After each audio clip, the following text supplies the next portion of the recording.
My name's Wendy Hesketh Ogilvie. I'm the Artistic Director of Wired Aerial Theatre, and behind me here is Maggie Clarke. She's the Director of Extracts. We're here to talk about As the World Ticked, which is an outdoor, large-scale aerial theatre show that we collaborated with Nigel Jameson on, and Maggie and her Extracts produced. So I'm just going to give you a little bit of an introduction about the show, who, what, why. Then we're going to talk about the commissioning process, the issues around the scale of the show, and then also give you a little bit of feedback about the reactions that we've had from promoters and also audience members. I've just stuck this slide in so you can see what Nigel looks like. We love Nigel. On to the next one. You've got to be able to put a face to a name, so that was Nigel. A quick introduction. I'll tell you a little bit more about him in a sec. So just a little bit of information on us, so there's a bit of context to this. As soon as we started to create work, I'm a contemporary dancer, we started indoors. But I worked for Guarda and I got wings and I just had to fly as well. So in around about 2006, we started to take our work outdoors, and it kind of came from a commission that we had from Bradley Hemmings of Greenwich and Docklands International Festival, who saw our indoor work and said, "Have you ever thought about doing that site specifically?" And we said, "Well, go on then." And so off we went, and we've not really stopped from then. We have got an amazing relationship with Without Walls, of which Bradley's a member, and Maggie was a co-founder of, and also manages now. And so we formed an amazing relationship with Maggie from then on. A little bit about Nigel is that he's actually British, but he's living in Australia, but he works out of Australia. He does an awful lot of work all over the world. He's really well known for the large-scale kind of spectacular productions that he puts together, so opening and closing ceremonies of Olympic Games, Commonwealth Games. He's also done large arena shows. So he's well known, I would say primarily, for creating aerial theatre with political themes. And what's so amazing about him is that he tends to do it on an epic scale, but from our point of view, even though it's on a large scale, the message can hit everybody that's in the audience. So we really were a fan of his work before we actually got to meet and work with him. So we met originally in a collaboration collaboration, I say it's a joint project between the British Council and Circulation, and they brought together 12 artists into a room to explore how you put theatre and aerial work together without it being a bit of theatre, a bit of aerial and then a bit of theatre, to really create a fusion, to see whether it is actually possible. So we worked really, really hard for a week trying to kind of investigate whether that be possible. And although we might have started at the other ends of the room every day, by the end of the day, every single day, Nigel and Wired ended up sitting together. And so at the end of the week, we kind of knew that in the future sometime we had to look for an opportunity to work together. So not long after that, Without Walls put out a call for initial ideas for large-scale outdoor work, and it was an R&D grant. And so we contacted Nigel and said, "We think we might have a possibility of working together if you'd like to." And he said yes. Love Nigel. So we were successful with the application, and it allowed us some money to do our initial R&D, of which we were straight away hit with the fact that he was in Australia, we were in Liverpool, and so we made the internet our friend. And so we decided to work remotely for the whole 8 days. We would, in the room we had the starts of Jamie's idea. Jamie's a Technical Director of Wired Aerial Theatre and also my husband. And he'd come up with this idea of, with us having a specialism in harness work and vertical wall work, an idea of a stage that started off horizontal, but then with the use of a crane got lifted up to be a vertical wall and therefore a performance surface. And so we had his concept. We also then decided that if we were going to give Nigel all the information he needed, as in how is he going to bring a theme to our piece of equipment, we would have to build a mini version of it. And also thinking about the fact that if we built a mini version of it and got answers at this stage, it would also make the process quicker of making it, and also thinking about all the things that you have to bring together to get those answers. we tried to do it in a really clever way. So we went to a toy store and bought a remote control crane, built a small version of it in a very, very light version of balsam wood and stuff. And we looked at all the technical kind of aspects of the show that will ultimately end up large scale, but we did it on absolutely miniature version as much as we could. There's a lot to consider technically, the movement of the wall, how heavy it was, what it's going to be made of, how we'd run on it, all of those kind of things. So we looked at that stage. And then it was, once we'd sent all of our information and basically our physical vocabulary to Nigel, he came back with the thought that he could turn our equipment into a metaphor for a tipping world. And that's really where it all started. So I think the next slide is the start of a video that we put together that would essentially help promote the show and therefore get it out there and get people to see what it is that we were doing. I'm going to show that if that's all right. No. We just need to make that horrible noise again, sorry. Go? Oh, not go. Hang on a second. Right, let's go again. There we go.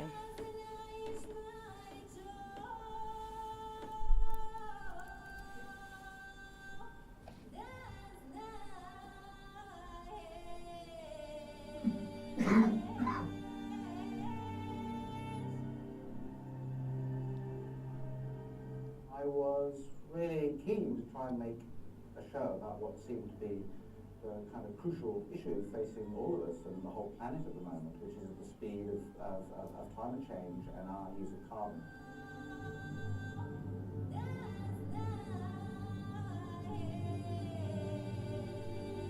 It absolutely is the biggest thing we've ever done. A little bit scary, but all under control.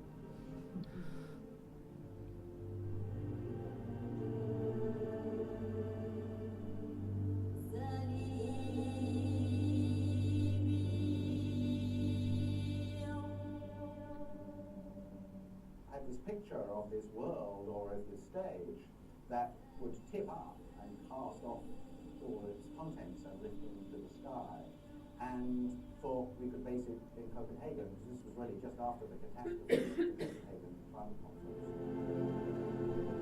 It seemed a perfect vehicle, and I thought we could make a really spectacular work of art. I think aerial theatre is most definitely the way of opening people's souls and hearts into trying to get something to mean something to them.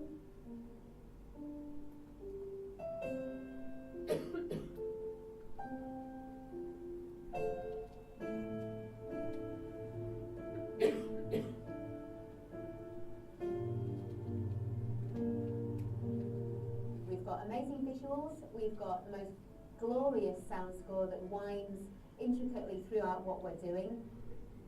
These are lives dangling on a thread, and I think that's an amazing, very literal metaphor for our lives, and particularly our planet and our people. And I think that it combines something people have never seen before.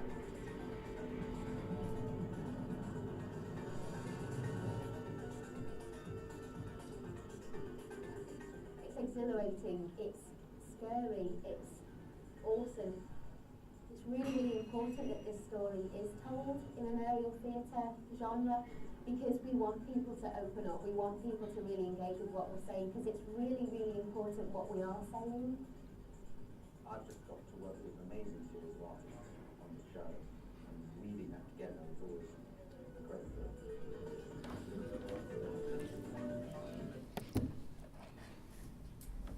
Hi, so that just gives you a little snippet of what the show sort of looks like and feels like.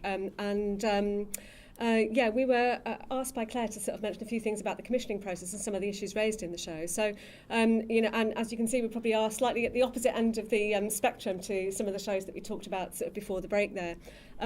We needed to raise sort of about £250,000 to make the show, which was quite a challenge for us because we're actually really teeny-weeny companies, but we were really sort of passionate about trying to make this thing happen. And as Wendy mentioned, we were really lucky because we were supported by Without Walls, which I must say, Bristol was a partner in at that time through Claire. So Claire will probably remember some of the kind of the early developments of this. And the support of Without Walls was very important, and the individual festival partners who kind of make up that consortium. And for them, I think they really wanted to support large-scale work, but large-scale work that wasn't just spectacle. They were very genuinely interested in helping us to create something that was both spectacular but also very theatrical, and that was kind of really generating content that was quite, hopefully quite deep and meaningful. So Brighton and Norfolk and Norwich were very important partners, and several of the other festivals invested in a slightly smaller way. I must say that we had amazing support from the Tipping Point, and I don't know whether Tipping Point has been mentioned here before because we weren't unfortunately able to be here in the morning. They are an organisation that I'm sure you'll be working with through the Green Capital, because they invest in artists working in the theme of climate change, and there's a collection of very amazing people involved in that, both from a scientific point of view and also from the artistic point of view. Liverpool City Council also invested as well, and because we were working with somebody of the expertise of Nigel, we had a really brilliant storyboard, very powerful script that even just reading the written word kind of communicated very well what it was we were trying to do.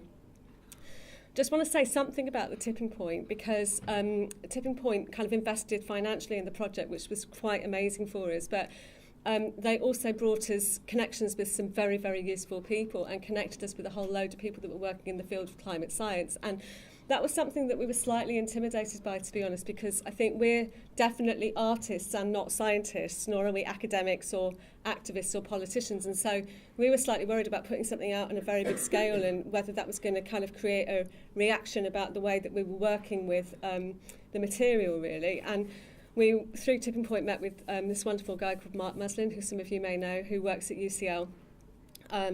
In the Department of Geography, he's a very amazing man and very involved in climate science.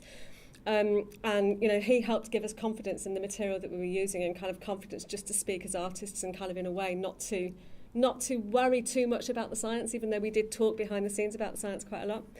And through Tipping Point as well, they also helped us connect with some of the artists that were working in the field of climate change. And one of the challenges we had to deliver as part of the show was to put together a very kind of quite complicated filmscape, because as you can probably see from the snippets of the film, you have projected images working with live performance, which is kind of part of the thrill, if you like. And we knew we had some very particular images we wanted to try and source of people experiencing real-life flood situations, and they connected us with a very amazing artist called Gideon Mendel. Again, if people don't know his work, he's a South African, originally South African, based in the UK, and he's self-financing himself to go around the world filming people in communities that are affected by climate change in different parts of the world. And we had he gave us access to some of his film of the floods in Pakistan. And ironically, I follow him on Twitter, and he's filming in Somerset at the moment. It's just that, we all know, the kind of landscape has changed so dramatically in the last few months. And we want to try and find a way of including some of that sort of more local footage in our show as well. Tipping Point also helped us connect with Greenpeace and Granada News to kind of source real-life kind of news footage, which is part of the filmscape of the show. We also work with a very amazing artist that some of you may have come across, an amazing photographer called Yann Artus-Bertrand. And Nigel came really keen to try and use some footage from the film called Home. If you don't know about Home, you can watch it for free. It was created and published for free. You can watch it as a whole feature film on the internet at the link that I've just put in there. Yann Artus-Bertrand, very famous for the amazing aerial photographers of the Earth from above, which I don't know if people have seen the exhibitions that I've toured all over the world, and the books. It's a kind of classic coffee table book and absolutely beautiful. And it's kind of in a soft way, it is about climate change. And I think, but the film Home is kind of a little bit more overt, narrated by Glenn Close. And Nigel wanted to use the footage, and it was something that I think as a small organisation we would have found it very difficult, because we were met with a stern no. They're French. That's absolutely, c'est pas possible. But, you know, Nigel being very determined and through using kind of our collective endeavours and the support of people like Tipping Point, we did get that they allowed us to edit this kind of amazing film, which was fantastic. Claire asked us to talk a little bit about the scale and the content, and you know, I think you know, in our experience in kind of outdoor work, there is a market, there's a demand for large scale shows, and very often they're opening and closing events at kind of civic events or big festivals, and they're often very celebratory. So the classic kind of end of festival thing would maybe be a fireworks display, which you know, I don't want to be at all dismissive about fireworks, which can be absolutely amazing, and there are amazing artists working in that field. But we all know it can also be kind of fairly lightweight ooh-ah spectacle. And we were very lucky that we were working with festivals who wanted us to kind of create something that was a bit more, had a bit more depth to it and content than that. But definitely creating a show that is kind of a fairly hard-hitting kind of story about climate change, albeit with a kind of message of hope through change, really. At the end of it, there are some festivals who certainly wouldn't book the show because of that content. And I think also, of course, it was, you know, we're, as I mentioned, we're fairly small organisations trying to do something fairly big, which we were unable to do by working with somebody like Nigel and the supporters that we had. But, you know, money was definitely an issue. Finding a space big enough to rehearse the show was an issue. We knew that we needed to be able to lift the stage in the space, and we had to try and find a space with a crane in it, which we did manage to do, but it wasn't easy.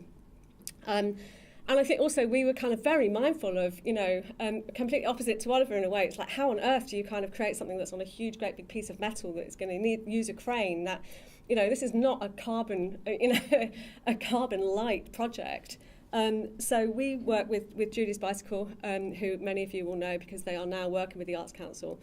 And advising kind of organisations on a much bigger scale than they were at the time we were working with them about how to try and reduce their carbon footprint and understand what their carbon footprint would be. And as you mentioned before, I think if anyone's interested in doing that, they do have some really great tools on their website that can help you crunch the data, really. And we've been learning how to tour the show as efficiently as possible, trying to tour the show as efficiently as possible, both financially and carbon-wise, which kind of very often will go hand in hand anyway. I mean, the biggest thing we found about that is really where you choose to put it on is probably the biggest determining factor as to how carbon efficient the show will be.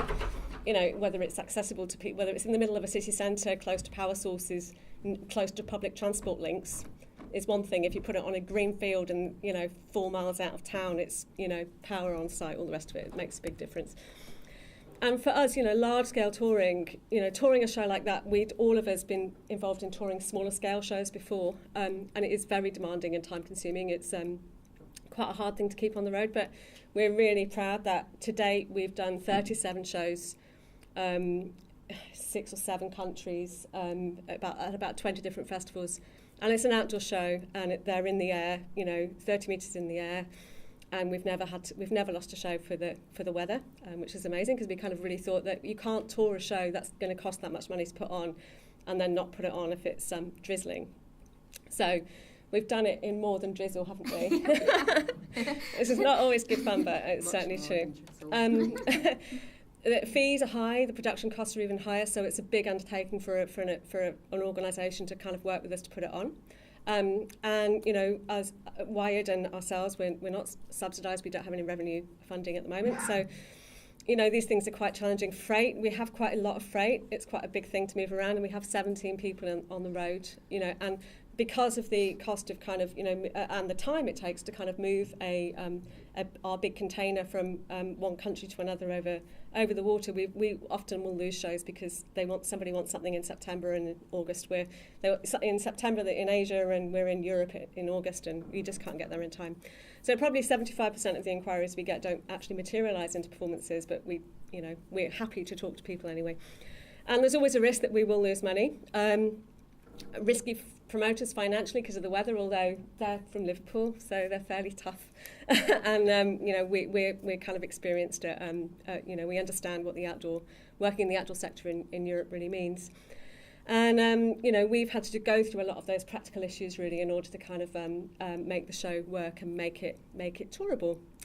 And you know, we're asked also to say a little bit audience reactions. So on the whole, we found the audiences have just absolutely loved the show. We've had very limited kind of press reviews because the press find it hard to go to outdoor events on the whole. But it's really kind of mind-blowing, isn't it, through people writing to us and through what you get on social media as well. And sometimes, people feeling that it's not quite uplifting enough for a kind of celebratory event. That's tiny, tiny, tiny minority, but I thought I'd show you one of those there. So that you know. And then the very unexpected ones. We were invited to perform the show at the Shell, for Shell, that is the oil company Shell, in Amsterdam.